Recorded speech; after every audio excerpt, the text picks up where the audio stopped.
Hi everybody, I'm Janet Zahn. And I'm Phill Lindsay, and this is Artifacts, the show in which we talk about the arts and related issues here in the Minneapolis area. Well, Phil, I have a question for you. Yes. I would like to know what Miss Minnesota, neighborhood activist, a high school English teacher, and planners of a grip rodeo have in common. They all have a first name. Well, that's true. None of them that's play not for the Timberwolves. true. They all like the Bee Gees. I'm just guessing. True, I don't know. yeah, What do yeah, they all yeah, have yeah. in common? They have all braved a cold, wintry Minnesota day to be here with us for this edition of Artifacts. Hey, Cool. they're going to be here with us. They will be here, all It's of going those to be people. a cool show, I think. But you know, Janet, earlier somebody was talking with me, and they were saying, you know, we really don't have any celebrities here in Minnesota. Oh, we have celebrities aplenty. The musician, formerly known as Prince. Oh, yeah, like his glyphness. That's true. That's Yeah, true. like who else? Who else do we have? Like Eddie Albert? Barbara Carlson. Oh, yeah, her glibness. Yes, yeah, yes, well, yes. Well, and actually, your first guest is a celebrity. Well, that's true. You know, actually, she's the first person with a title that I think we've ever had on the show. She has a title. She has a title. So we're going to meet our titled guest right after we get to see her in this clip. We'll be right back.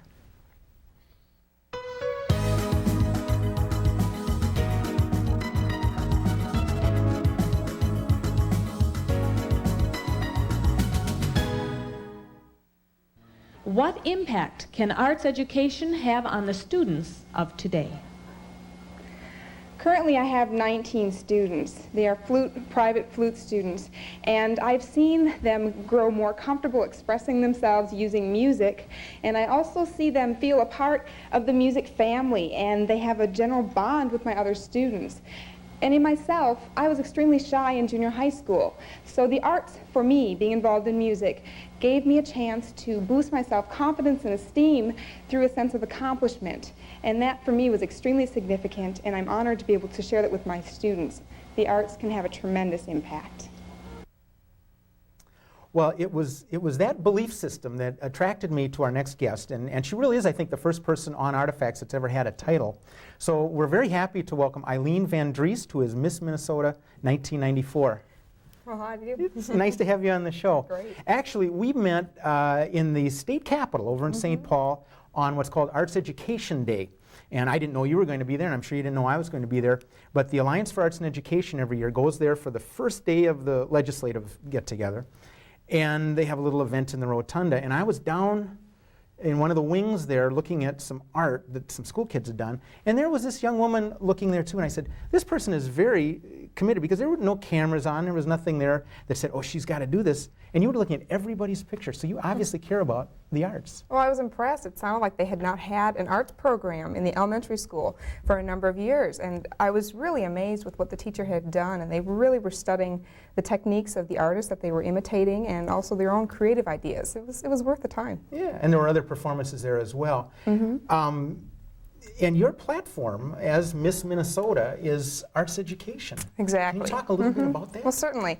In the Miss America system, the contestants have to choose a platform issue that they will spend their year talking about. Had I been Miss America, I would have done it on a national scale, and this is great. I'm doing it at the state level. So I chose arts education. Being a music major and playing flute since 5th grade, piano since 3rd, I'm very committed to the arts and to teaching. So that's what I had chosen as my platform. And I don't think I'm spilling anything here to say that you had to fight a little bit to get that platform there, because it was sort of non-traditional. It was a little non-traditional. There were even some people within the pageant system that questioned whether or not this was really an issue that people would want to hear about, that there really was a need to talk about it. And I knew, because I've been involved in it, and know that half the time we spend doing the arts and teaching, the other half the time we spend justifying our existence. So I knew, but just having to overcome a couple hurdles in terms of opinions from a couple people I was working with really opened my eyes as to the challenges I would have this year. Boy, and no more topical issue right now than, I mean, as we're Certainly. speaking and as this month goes on, I mean, the whole issue of funding and public support for the arts is a big topic. Maybe we can talk about that in a little bit. And also, you brought your flute with you. You're Yes, going to I give us a tune in a little bit, so I'm very excited about that. That's very nice. You go into schools. One of the reasons I wanted to have you on here, quite frankly, was to let people know that you are available to go out to schools throughout the state of Minnesota, certainly here in the metropolitan area, and talk about things. What's that been like? Where have you been going, and what's the receptivity to that kind of message. Well, after Miss America in September, I spent about a month trying to get my mailings together, my brochures, which really was a project, and I know how to do bulk mailing now. But then after that, some of the bookings started to come in, and I go into schools. I work with K through 12 and also parent-teacher organizations. So I speak about the importance of arts education, but I framed it in a number of different ways so that it's appealing to a number of different groups. Really self-esteem. And the name of the program is called I Like Myself Because I'm Me. You don't need any other reason. And for me, being involved in the arts really helped to boost my self-esteem. It was fundamental to that, particularly in 5th grade when I was going through a lot of flux and some of my friends were getting involved in alcohol, tobacco, and other drugs. In which grade? 5th grade. That's young. You know, though, the more I read, it's not that young. That's almost typical, which is a little frightening. So I've spent a lot of my time, again, with arts education, but framing it towards building your self-esteem, being involved in an activity, and also in terms of getting involved with something so that you're not bored, because that's one of the first reasons why people get involved in alcohol, tobacco, and other drugs. So I'm trying to give them another choice, something else that they can be involved with. Okay, now you brought a couple of sort of tools that you use in giving your message. You want to just talk a little bit about, now this looks interesting here. Yeah, What is this one I was excited. We work with the Minnesota Committee for the Prevention of Child Abuse, and I had an opportunity to attend a conference in Cleveland right after the Miss America experience. And it's called Art of Prevention.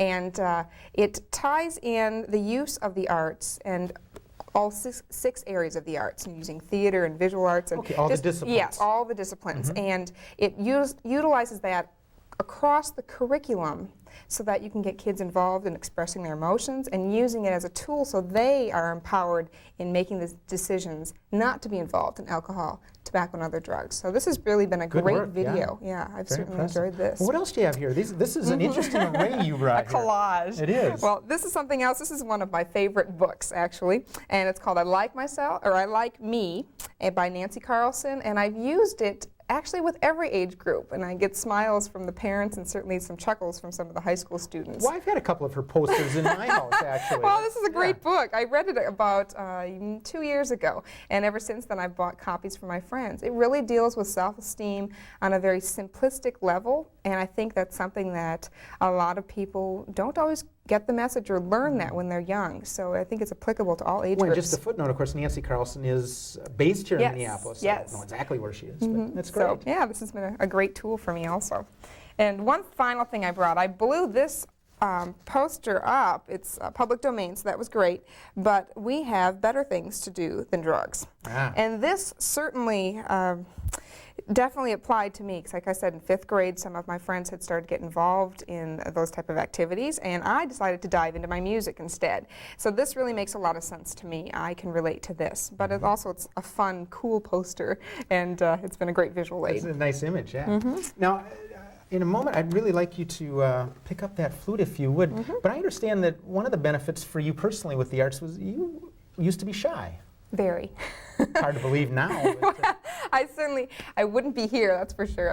4th grade, just bring that up, I wouldn't even raise my hand in class. Just that shy? Not that shy, unless I had to do it for a grade. You know, you raise your hand and you get 2 points in class. There was no way you would get me to talk in class. You can guarantee every report card would say, wonderful student, respectful, gets her work done, needs to speak up more in class. And so music helped? Well, yes, especially with the flute, because that was something I could practice on the outside and come in prepared. And it was something I excelled in. Having had piano lessons for 2 years before that, too, I had a little bit of an edge, so that made me feel confident. I just had a lot of real boosts in terms of coming in and achieving. And also, I didn't have to talk.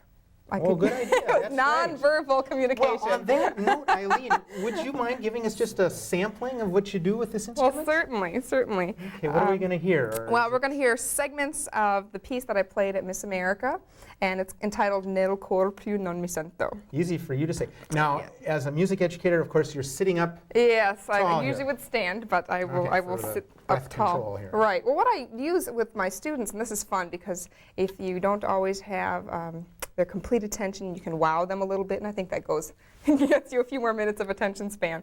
And I've told them a little bit about the piece. It's Within My Heart I No Longer Feel. That's the name of it, but it's based on this opera aria, and then the composer, Theobald Böhm, took the theme, and then also wrote some variations, because he's the one who designed the flute keywork, the silver modern flute. Oh, okay. So he wanted to show off what his new instrument could do. So here's just a sampling of part of the theme.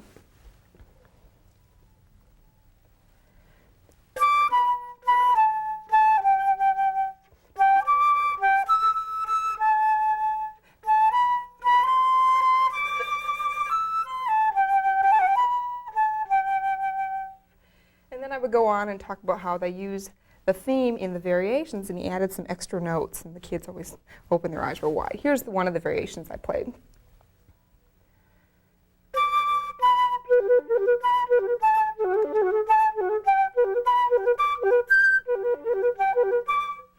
And then it would go on. So they can hear the theme notes on the top, and usually by the end of the piece they're pretty excited. It kind of inspired me. Well, yes. Yeah. Then the flute players in the group always talk to me afterwards. Well, I so bet they do. I definitely have some people who want to practice after this. You know, you shared the tape of the pageant you were in here in Austin, Minnesota, and when you played, it was about 3 minutes or maybe a little longer.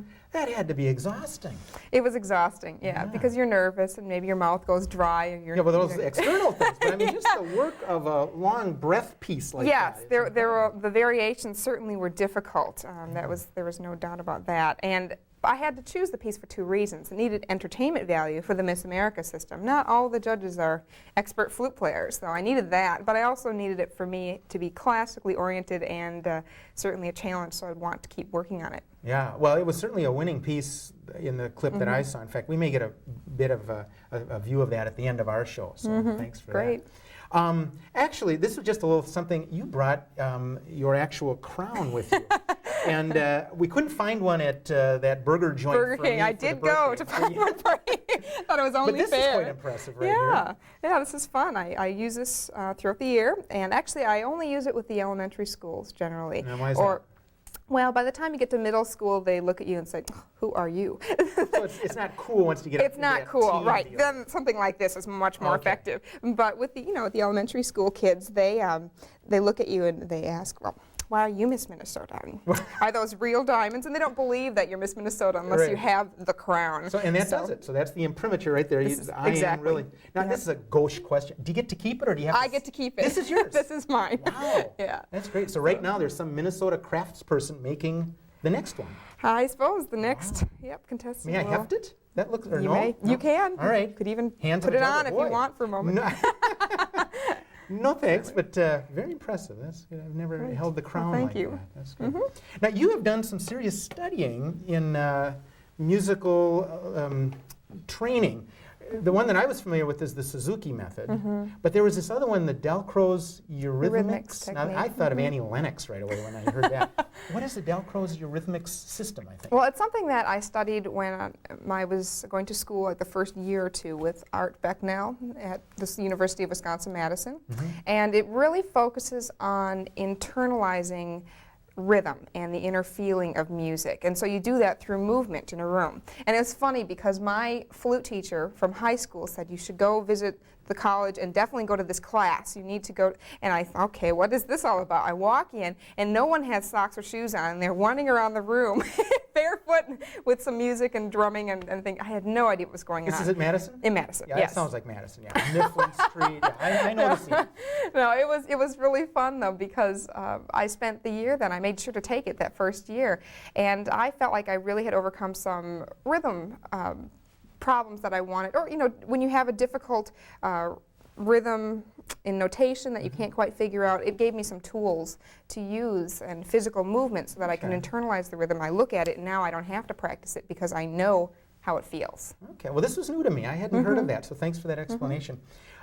We've got another minute or so left, and I have one kind of serious question, but before we do that, I want to make sure if people want to get hold of you, to bring you out to school, to talk about what you do, what you believe in, and all that, how can they do that? I know we can get something up on the screen here. Do you have that number in your head? Well, certainly. They can contact Sandra Krause, and she is my executive director and also my booking agent. Okay. And her number is 612-470-9273.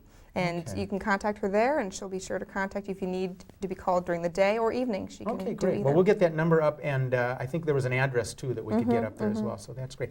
Now, here's kind of a serious question, and we alluded to it earlier, big changes at the national scene for federal support for the arts.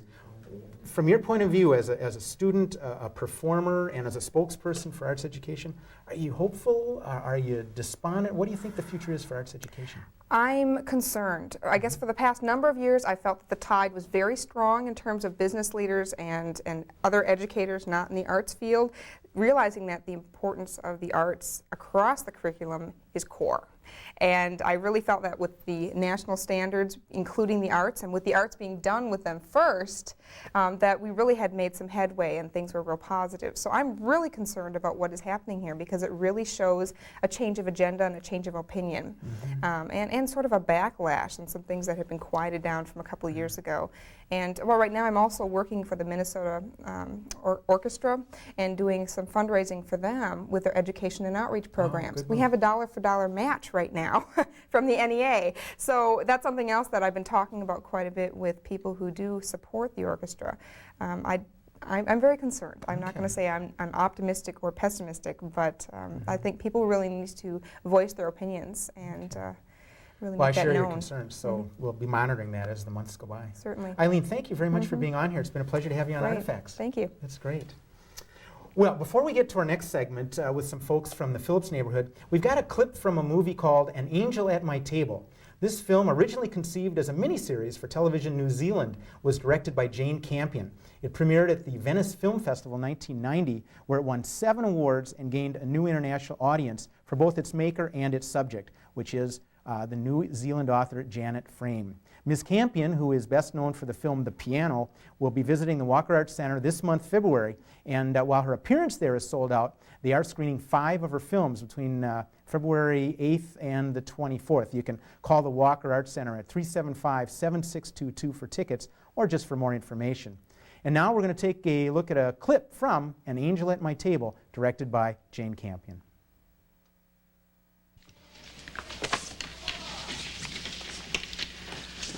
Billy Delaware, He's spotting. what are you eating? Chewing gum spotting. Where did you get it?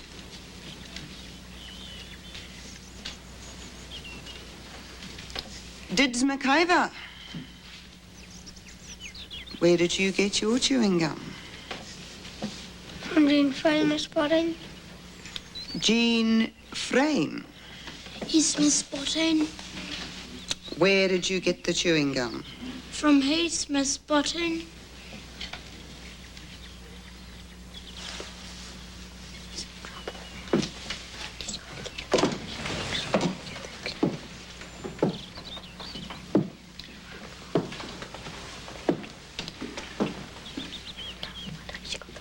Where did you get the money? Out! My father gave it to me. Where did you get the money? Collect! My father gave it to me. Come out here.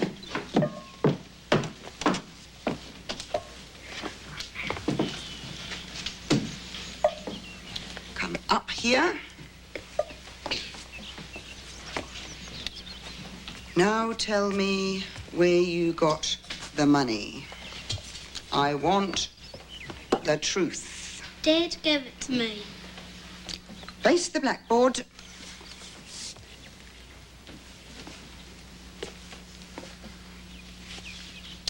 Now, you will stay there until you tell me the truth.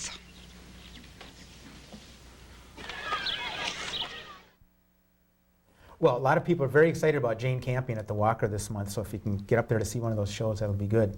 Now, I'm very excited to have our next guest, Kim McCarty, who is the NRP coordinator for the neighborhood in South Minneapolis known as Phillips. This is actually our second discussion with somebody from a Minneapolis neighborhood. We're taking a look at the arts as a tool to further develop the neighborhoods in Minneapolis. So Kim, thank you very much for being on the show. Thanks Glad to be you're here.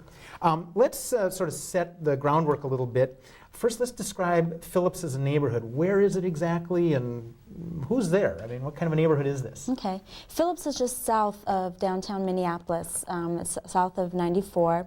It's bounded by Hiawatha, and then from Hiawatha on over to 35W, and the southern part of Phillips would be Lake Street. Oh, So okay. it's the largest neighborhood in Minneapolis. Yeah, the largest single coherent neighborhood. Yeah, right. Great. And you're involved as the NRP coordinator. For those of us that don't know what NRP stands for, what do those letters mean? Okay. NRP stands for Neighborhood Revitalization Program. And it's a program of the city of Minneapolis where they put aside a pot of what's called tax increment dollars for use by all of the 81 neighborhoods within the city. And it's all through what's called a public participation process, where we're really trying to bring out the needs and interests of the community to bear on the problems and issues that these neighborhoods and communities have. And each of those neighborhoods really gets to define their challenges and their solutions. I mean, this is neighborhood driven. Right, and that's what makes it so exciting. Yeah, it is. And also what's exciting for me, given what I'm interested in, is that your neighborhood, along with a good handful of others, has actually identified the arts and maybe more broadly culture as a tool to do that development. So what have you all been talking about in Phillips? Okay. Well, just to back up and say why culture is so important to this neighborhood. It is a community that is, over 50% of the community are people of color. It's very diverse in terms of cultures and ethnic backgrounds. It's also very youth-oriented. I mean, over, I think 2/3 of the community are under the age of 25. Oh, that's young. Yeah, Yeah. so it's a very young community. And the neighborhood is really focused on revitalizing itself in terms of its culture, expression, and also in terms of its economics. And one way to really tap into that, you know, what is it that we have to offer the rest of Minneapolis? Well, it's our culture, it's ourselves, our own expression. And so that's why people really want to tap into the arts as a means to do that. Well, makes sense. And I think of Phillips already kind of blessed with certain facilities and activities. I certainly, up on Lake Street, which is the southern boundary, as it were. I mean, the Avalon Theater is there, and now the Franklin Theater is getting renovated and things like that. What else is there now that people might recognize? What goes on in Phillips culturally? Okay, culturally.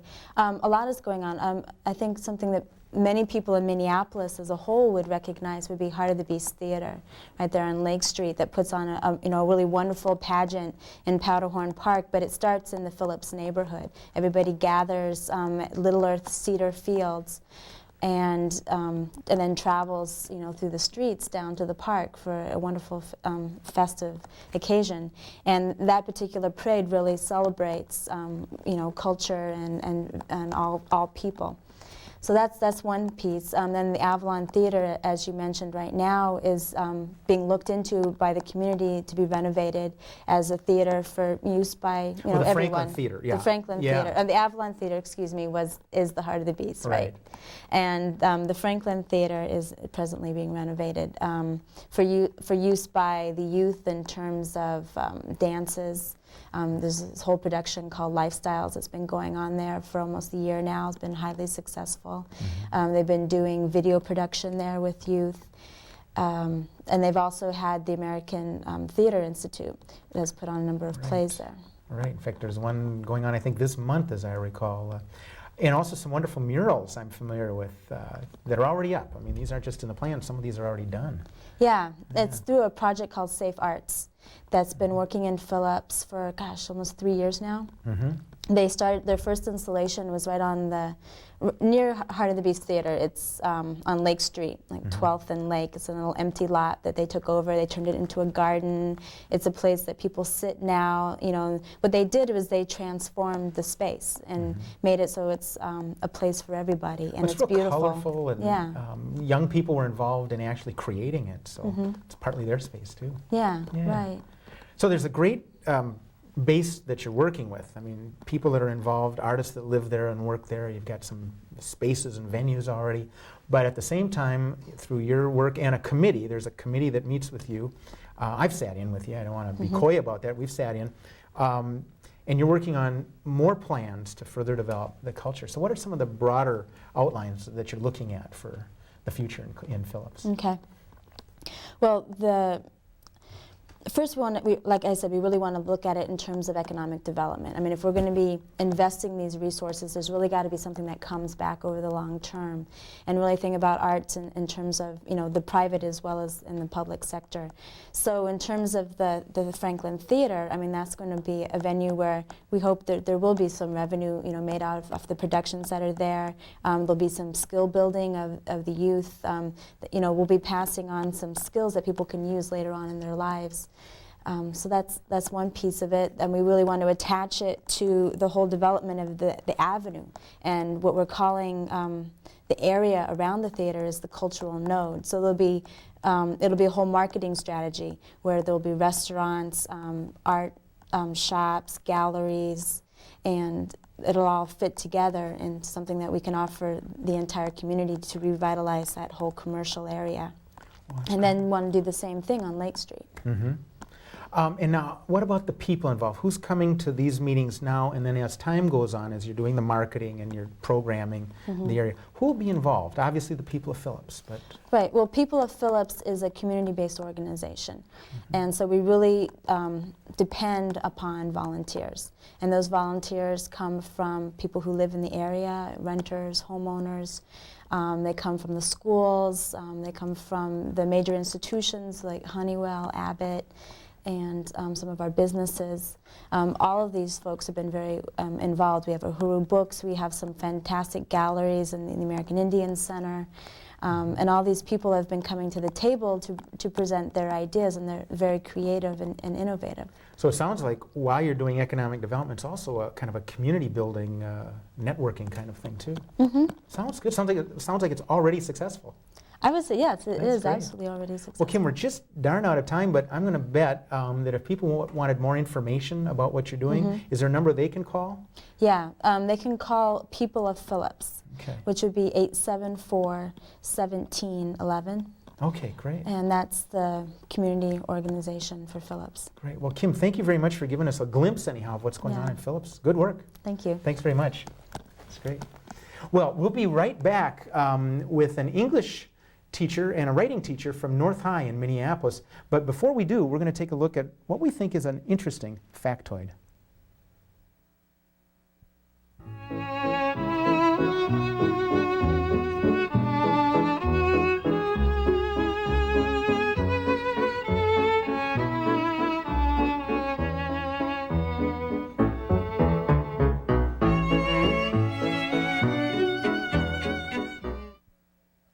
Well, and we're back, and another example of the economic benefit of having some of those movies here in town. Well, my next guest is a writer in his own right. He's an English teacher and a writing teacher up at North High, and he's going to tell us the full name of that school. George Roberts, thanks for being here. Nice to be here, thank you. One of the reasons I'm glad to have you on here is because periodically we invite people to come on the show and talk about the arts part of what the Minneapolis Public Schools do. And North High is what I would call an arts magnet school. Am I correct in that? And yes. Can you talk a little bit about that? The arts magnet at North is called the Arts and Communications Magnet. It's one of two magnets at North. The Sumatec is the other magnet. Each of those magnets has about 1/3 of the students at North. And then there's also the comprehensive school. So there's like 3 programs working at North.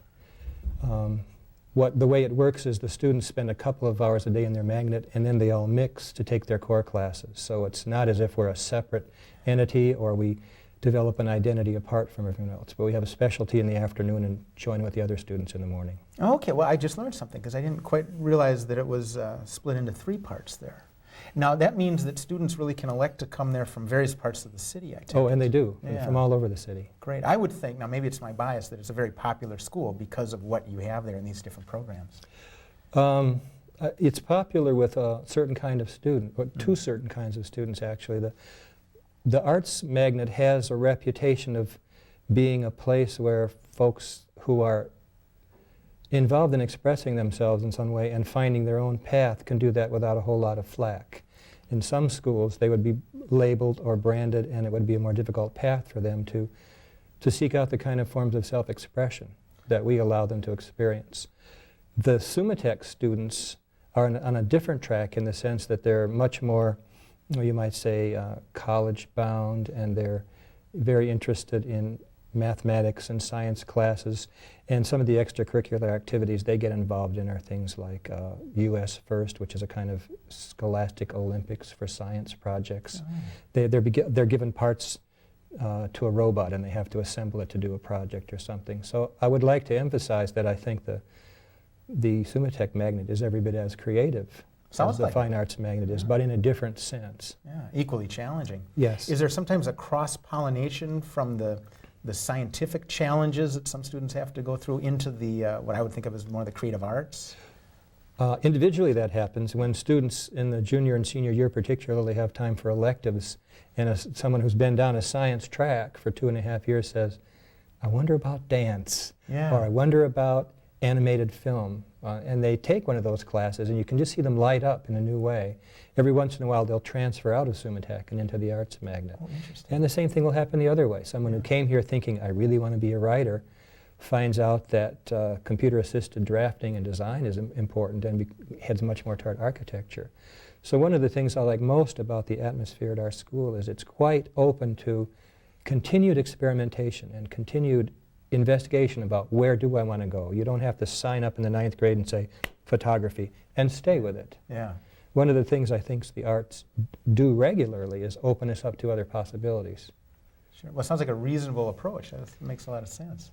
Now, later in this show, Janet's going to have some guests on talking about the commercial industry. And of course, that's often an intersection for sort of high-tech tools to tell a message, usually a commercial message, but it can be a creative field too, to get those two sides of life together. Before we talk a little bit about what you're doing there as a writer and English teacher, you had mentioned when we talked earlier that there's sort of a reassessment going on about the curriculum. Am I right about that? In the Arts and Communications Magnet, we have 17 different teachers involved in this, and some are fine arts and some are more technical in what they do: photography, radio broadcasting, TV, electronics.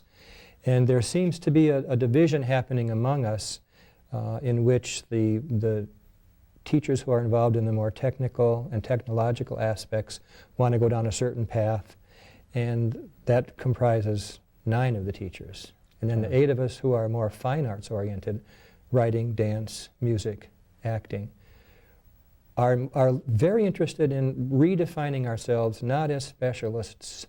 I don't want to call myself a writing teacher anymore. I want to be in a room full of students investigating the arts in a much broader way, where writing becomes dance, becomes painting, leads to music. Then there's the need for videotaping, so we run to the TV station and call on those kids who are in the other part of the magnet, help us produce, and much more open questioning about where am I going and what is the idea I'm digging into and where does it lead me, and then have all the arts available to that. So it leads to the kind of assessment which says, can we really do this given a 7-period day, where you say, all right, open yourself up to whatever happens and get really excited, but gee, when the bell rings, you have to stop and go study science or something. Yeah. So that's what we're exploring. We're exploring the structure we work in, and is there a way to open it up? And we're trying to make connections with the teachers, the rest of the teachers in the school. We 8 arts teachers are trying to find some other teacher in the school that we can connect with and do some interdisciplinary work with.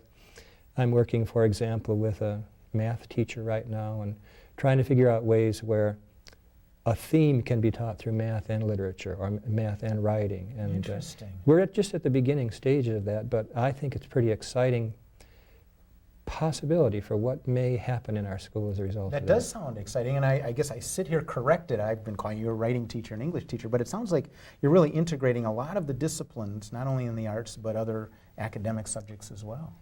We're trying to make school be a lot more like life. We're trying to create passion. And when you become passionate about something, it's very broad and it's very inviting. You don't get passionate about something and find yourself going like this, but you're opened up to all the extraordinary possibilities that exist. And it's tricky to do because we have this age-old structure called the school day and the school bell schedule, and the expectations for all of that we have to work with. But we keep trying. Well, congratulations. I'm very impressed. At the risk of kind of going macro in our conversation here, it's my not very well educated opinion that the United States is trying to figure out what it wants its school system, its education system to do. We're kind of out of that John Dewey idea of 100 years ago. Again, I'm guessing now that we're in a kind of what they call the post-industrial era of society, we're not just channeling kids into sort of vocational tracks. Even the liberal arts notion seems to have maybe lost its bearings a little bit. Not saying it's any less valid, but it sounds to me what you folks are doing is exploring within your own backgrounds what you can do to make it more like life, I think is what you said. That's fascinating. Well, it's quite clear. I think Marshall McLuhan said in about 1982 that information on our planet is doubling every 18 months. And this is 12 or 18 or 20 years after that statement. I don't think school can be, as John Dewey envisioned it anymore, where you give students a finite amount of information and say, this is what you need to live in the future. Yeah. Because our future is changing so fast that what we have to equip kids to do is to continually encounter, assess, react to, and live in that future. Are the young people at North High receiving this well? Are they making use of what you and your colleagues as teachers are offering them? I think yes and no would be a fair answer to that. I think one of the things that we're doing is saying we are as much in an investigative mode as you are here. We don't have the answers. So let's explore together. And they're accepting of that. They accept that just fine. Some of the things we've learned because we're older is keeping a journal, becoming aware of your own thinking process, putting a lot of time in behind the scenes are all things that lead to discovery and lead to the next step. And if I were to characterize students today, I would say they live very much in the instant. And for example, one of my classes is called Oral Interpretation of American Literature. And my sense is that most students look upon that as oral reading of American literature. In other words, here's the assignment. Oh, is it my turn to read? Okay, I'll get up and read it. And there really isn't much sense of how you prepare a piece. Interpretation means lots of research and lots of trial and error and goofing off with the language and writing it yourself and so on to lead to a performance. So that's where we really have to do the hard teaching, and these are concepts that eventually do get across. But to get kids to be metacognitive and reflect on their own processes, to get them to say, okay, I'm going to start today on working on a presentation that's 3 weeks off and I'm going to put some time in every day, are kind of alien concepts to them. Right. That's your job. Yes. Good for you. I think we've got 1 second. I want to ask you a big question. With all the changes that are going on in the country in terms of public support for the arts, and I'm really thinking out in Congress right now, as a professional in the field, are you optimistic? Are you guarded about what might be happening? How do you think this will affect what you're doing here in the Minneapolis schools? In one way, I think it won't affect me at all, because I don't think the arts exist on an economic level in the schools. I think it was Jane McCarty who said the United States Revolution was not financed with matching funds from the Crown. And that's always been something that I've kept in the forefront of what we're doing. There will be art and kids practicing art, whether there's any money to support it or not. It would be nice if there was external support. It makes what the kids understand their value to society is clearer to them. But if there is no monetary support, then we'll be rebels and we'll do something without it. Good for you. That's a very optimistic and positive attitude. I like it. George, we're out of time. Thanks for being on the show. My pleasure. Learned a lot. That was great.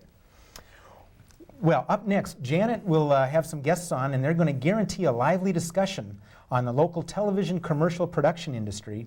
And to lead us into that, we thought we'd roll a couple of locally produced spots. The first one is for Pet Food Warehouse, directed by Jarl Olson of Dublin Productions for the Kruskup Olson Ad Agency. The second spot is for Corbel Champagne, directed by Denny Carlson of James Productions for the Carmichael Lynch Ad Agency.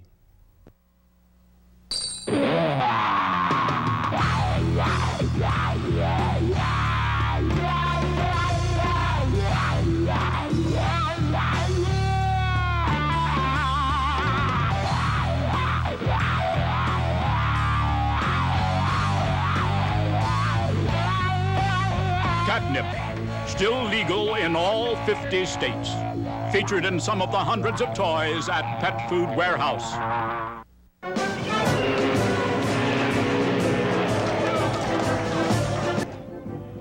Great Scott! Full reverse! Give me full reverse, now! Engine room. Full reverse.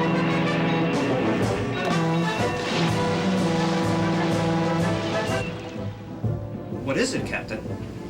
The champagne was not Corbel. Corbel, for people who know champagne. Welcome back, everybody. I'm Janet Zahn, and with me here is Ruth Johnston from James Productions, and Mr. John Gorski, who is the president of AICP, Minnesota AICP, which is the Association of Independent Commercial Producers. True. Tell me, John, what does AICP do here in the community as a local organization? What is the purpose of this group? Well, the AICP was started roughly in 1972, almost at the request of major advertisers like General Mills, Pillsbury were involved, but Procter & Gamble was very much involved in trying to establish a trade organization that would represent people that produce visuals for broadcast commercial production.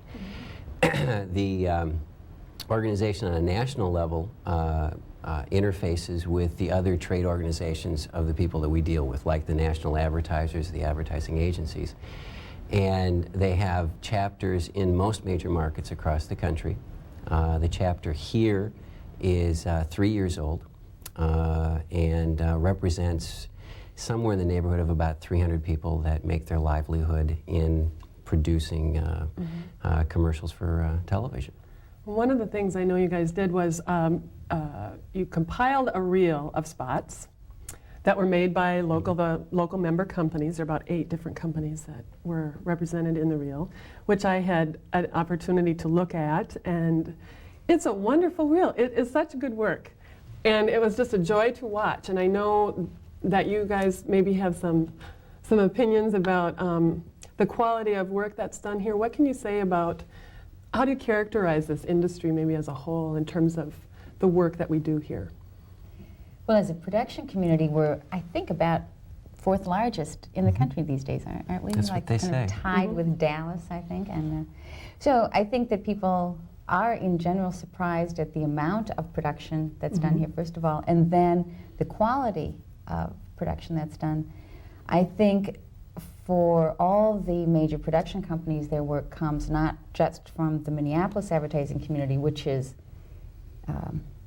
has an extremely good reputation, but also from all over the country. I mean, people from California will actually come to Minnesota to film a commercial or hire a director to go there. So the depth of production ability here is very deep. Now, both of you represent companies or directors that produce spots. When you're going out to an agency or whomever it is you're speaking with, how do you market or sell your directors? What kinds of things do you do as you're going to do a pitch? You want the truth about this, I right? want the truth. Only the truth. Well, actually, I mean, Ruth touched on it a little bit. It's actually a lot of fun to represent the production community in Minneapolis. To walk into an ad agency in New York or one in Dallas or Los Angeles or San Francisco, and you say, you know, I represent Joe Schmo that's a director in Minneapolis. They don't necessarily know who the directors are, but you drop the Minneapolis tag at the back end of it, and they say, oh, I'd be real interested in seeing what they're doing.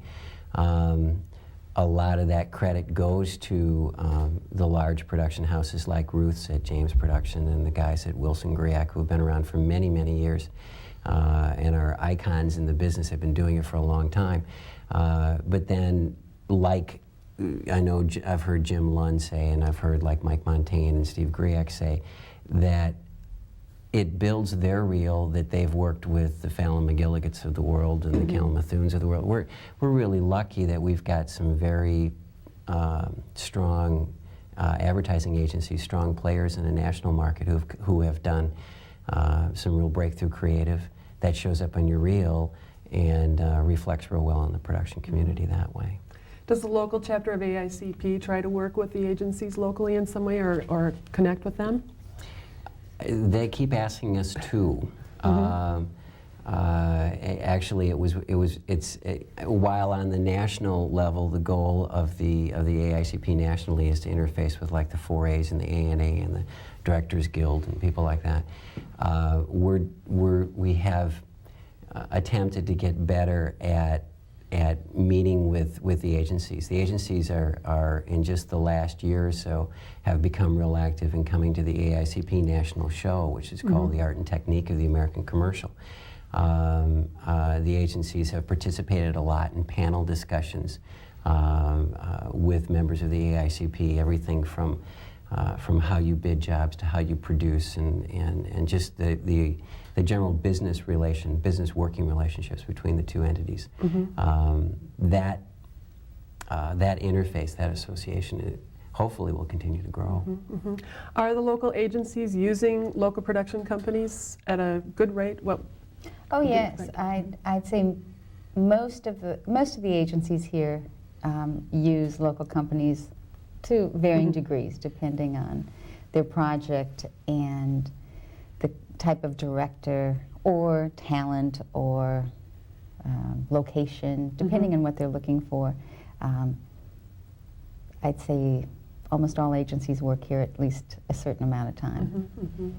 Another thing that AICP I know is planning is this grip rodeo. Yeehaw!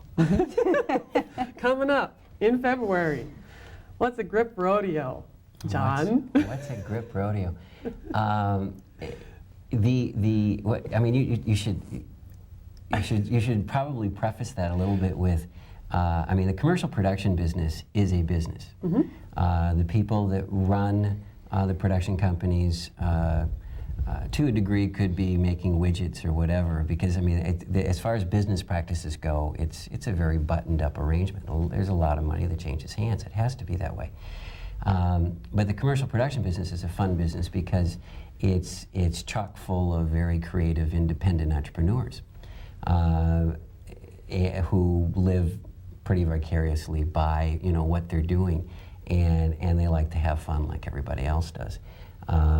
Lots of times we can have more fun because we have more creative tools to have fun with. But a major part of the commercial production process are what are called grips. And we use it for the grip rodeo. It really becomes a bigger term, and it's basically all the crew that shows up on the set that does everything from run cameras to handle lights to the electrical setups to prop building and special effects and makeup and what have you. And a couple of years ago, we thought it would be fun to have our own version of grip rodeo, where we would get people who generally don't run a complicated piece of equipment on a set like a dolly. You see, you watch movie sets and stuff, and you see these guys run across in these little cranes, and the camera goes up and down, and it all looks very easy. It's a lot of fun to put a glass of water on the end of a dolly and take somebody who's never run it before and have them push it through a course and find out how much water's left in the glass. It's things like that. It's an opportunity for the business community to socially get together, have some fun with the crafts that everybody makes their living with, and it's also an opportunity at the Grip Rodeo. The suppliers, the people who supply lights, supply cameras, supply grip trucks and whatever, show up and demonstrate what's the latest, greatest equipment that's out there, and that's here in this town, which is also very well developed.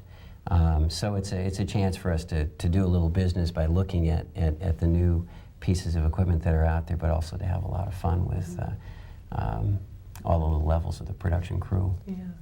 This year's Grip Rodeo, it's the second annual, is going to be at an exciting new venue in town. And this is another whole big thing that's coming into the community, a new place for people to work.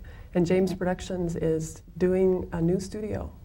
And Ruth, it's Energy Park Studios. Energy Park Studios. And they're in St. Paul. And I'm just going to let you tell us a little bit about the studios and what you're looking forward to. Okay. Yes, we're just putting the finishing touches on the studios now. There are actually 4 studios. James Productions they'll have their offices in one corner of it, but the studios are available for rent by the local production community, by feature films that work here. So basically, 2 of the studios are very large. They're somewhat larger than Paisley Park Studios. Quite a bit larger. Both of them are two larger? are larger than Paisley Park Studios. And one is, well, the dimensions are, let's see. If I had my glasses on, I could read this. That's 100 by 100. 100 by 115, that's the biggest one. And anyway, so therefore, then there is the smallest studio. The smallest studio available is 50 by 72. So those are very big spaces to work in. The studios have lighting and grip available. There are production offices available for rent. Yes, and so it's possible just to come in and rent a studio and 2 or 3 production offices for a week, for a month, for whatever time is necessary. Makeup, wardrobe. The whole deal. The whole deal is there. That's going to be a really exciting thing to have something closer to the center of town. That's Big right. studios. Should open up the market a little bit. Certainly it's going to attract people that are working here locally. There should be, certainly the market will be using the space. But also it means that we can do more work here in Minneapolis with the space available. I mean, it just simply wasn't available before. Now it is. And now it is. I think that there's always been a shortage of studio space available here, especially for larger productions. And I think the more production that's done in this town, the larger productions are becoming, and the more space they need. And this will be very state-of-the-art facilities. And the Grip Rodeo is going to be kind of like the... The Grip Rodeo is really going to kind of start off the production career of Energy Park. So it will be available for rent, we expect, as of February 27th. And that's very near the Grip Rodeo. Right. Yes. Should be a fun Give or event. take a day or 2. Yeah. Yeah. And you guys both obviously serve on the board of the ICP and contribute time and energy. And John, of course, as president, has been a wonderful president the last couple of years. So on behalf of the community, thank you for your work with that. Looking forward to seeing the studios. And thanks very much for being here. Appreciate your time. You're welcome. Thanks for, I think it's, thanks for having us. Thanks for having us. Oh, you're welcome. You're welcome. Phil and I will be right back to wrap it all up after a couple of more spots for your viewing pleasure. First up, a spot for Best Buy, directed by Chris Orr, followed by a spot for Entre-Lacs, directed by Bruce McFarlane of RealWorks Animation Studio. What'd you think about the selection in there? Oh, it was a good selection. I had a hard Huge. It was a huge selection. I've heard that. So you went in there, you bought all of this, and you wore it out. Right. And I spent less than $25. Who is this? It's El DeBarge. You go in there, pick out what you want, and go to the cashier and pay for it. I love your hat. Thank you, I do too. It makes me want to dance. Go, Nina. It's your birthday. Go, go, go, go.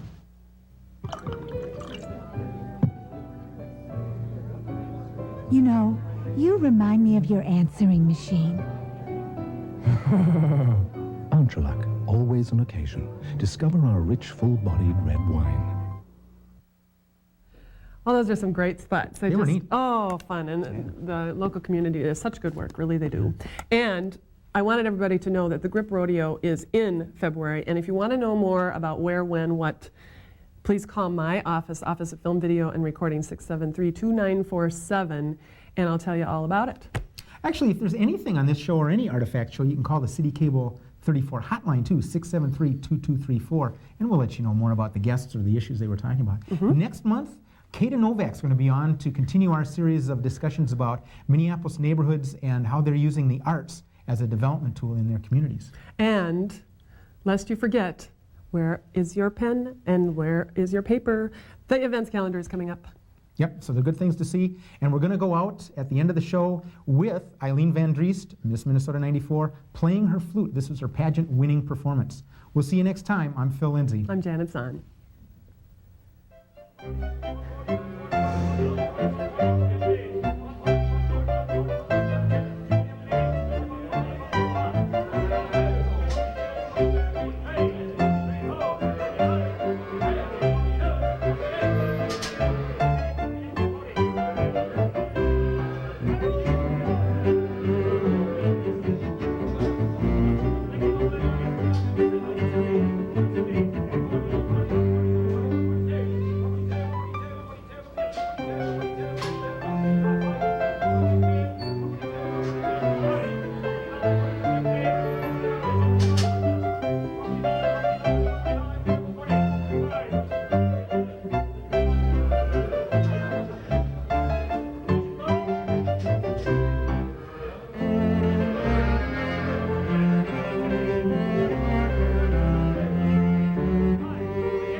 Have a good day.